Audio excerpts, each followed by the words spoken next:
नवाज की यूएई सदर के साथ तस्वीर को एडिट करके सोशल मीडिया पर पोस्ट किया गया जो वायरल हो गई। मरियम नवाज के शेख से हाथ ना मिलाने के दावे के बारे में सोशल मीडिया पर इस बारे में काफी बहस हो रही है। कुछ लोग दावीज करते हैं कि मरियम नवाज ने मुत्तहिदा अरब अमारात के सदर मोहम्मद बिन ज़ैद अल नहयान से हाथ नहीं मिलाया, जबकि दूसरे लोग इसे गलत करार देते हैं। इस मामले में कुछ अहम बातें ज़हन में रखनी चाहिए।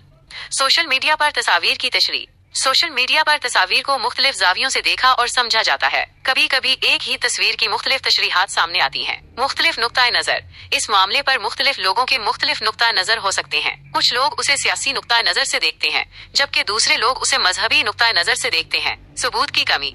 इस बात का कोई वाज़ेह सबूत नहीं है कि मरियम नवाज ने शेख से हाथ नहीं मिलाया। आपको क्या करना चाहिए? सोशल मीडिया पर फैली हर खबर पर यकीन न करें। किसी भी खबर को शेयर करने से पहले इसकी तस्दीक कर लें। मोतबर जराए से खबरें पढ़ें। सिर्फ मारूफ और काबिल इत्तमाद न्यूज वेबसाइट्स और अखबारात से खबरें पढ़ें। मुख्तलिफ नुक्ते नजर को समझने की कोशिश करें। इस मामले पर मुख्तलिफ लोगों के मुख्तलिफ नुक्ते नजर हो सकते हैं। इन सब को समझने की कोशिश करें। नतीजा। इस बात का कतई तौर पर कहना मुश्किल है कि मरियम नवाज ने शेख से हाथ नहीं मिलाया। इस मामले में मजीद तहकीकात की जरूरत है। आपको सोशल मीडिया पर फैली हर खबर पर यकीन नहीं करना चाहिए। अहम बात ये याद रखना जरूरी है कि सोशल मीडिया पर फैली हर खबर सच नहीं होती, इसलिए किसी भी खबर पर यकीन करने से पहले उसकी तस्दीक कर लें।